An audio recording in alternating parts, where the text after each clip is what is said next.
Trekking ಪ್ರಿಯರಿಗೆ good news. ಕಷ್ಟದ ಚಾರಣ ತಾಣ ತೆರೆದಿದೆ. ಹೌದು, ಕುಕ್ಕೆ ಸುಬ್ರಹ್ಮಣ್ಯ ಸಮೀಪದ ಚಾರಣ ತಾಣ ಕುಮಾರ ಪರ್ವತ ಚಾರಣ ಶುಕ್ರವಾರದಿಂದ ಆರಂಭಗೊಂಡಿದ್ದು, ಕಳೆದ ವರ್ಷದ ನಿಯಮಾವಳಿಗಳಂತೆ ಚಾರಣ ಕೈಗೊಳ್ಳಬಹುದಾಗಿದೆ. ಕುಮಾರ ಪರ್ವತ ಚಾರಣ ಕಳೆದ ಬೇಸಿಗೆ ಆರಂಭದಲ್ಲಿ ತಾತ್ಕಾಲಿಕ ಸ್ಥಗಿತ ಮಾಡಲಾಗಿತ್ತು. ಇದೀಗ ಈ ವರ್ಷದ ಚಾರಣ ಶುಕ್ರವಾರದಿಂದ ಆರಂಭಗೊಂಡಿದೆ. ಅದರಂತೆ ಮೊದಲ ದಿನ ಸುಮಾರು 20ರಷ್ಟು ಚಾರಣಿಗರು ಕುಮಾರ ಪರ್ವತ ಚಾರಣ ಕೈಗೊಂಡರು.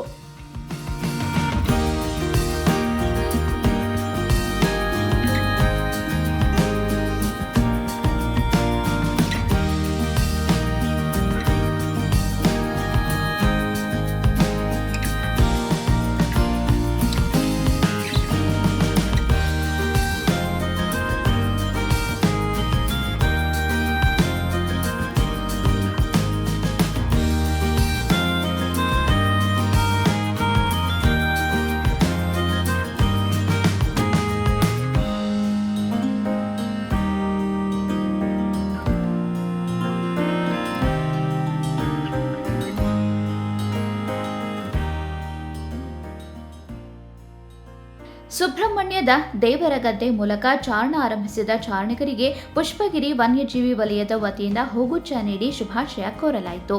ಹಾಗೂ ಚಾರಣದ ಸಮಯದಲ್ಲಿ ಜಾಗೃತಿಯಿಂದ ಚಾರಣ ಮಾಡಿ ಪ್ಲಾಸ್ಟಿಕ್ ಮುಕ್ತ ಕುಮಾರ ಪರ್ವತಕ್ಕೆ ಸಹಕರಿಸುವಂತೆ ಅಧಿಕಾರಿಗಳಿಂದ ಸಿಬ್ಬಂದಿ ಮಾರ್ಗದರ್ಶನವನ್ನ ನೀಡಲಾಗಿದೆ.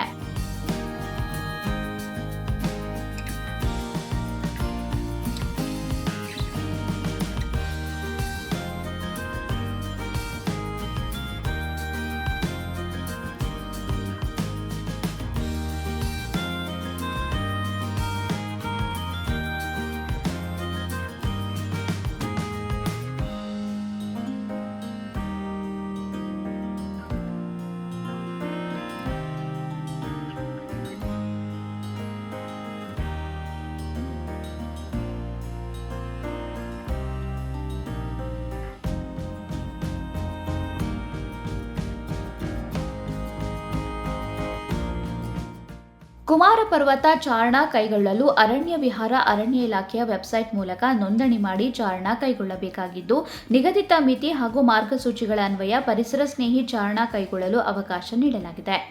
ಈ ವರ್ಷ ಎಂದಿನಂತೆ 10 ದಿನ ಮೊದಲು ಚಾರಣ ಆರಂಭಗೊಂಡಿದೆ.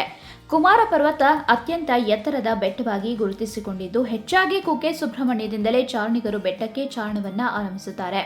ಅಲ್ಲದೆ ಈ ಬೆಟ್ಟಕ್ಕೆ ಪುಷ್ಪಗಿರಿ ವನ್ಯಧಾಮ ಸೋಮವಾರಪೇಟೆ ಮೂಲಕವೂ ಈ ಬೆಟ್ಟ ಹತ್ತುವ ಅವಕಾಶವೂ ಇದೆ.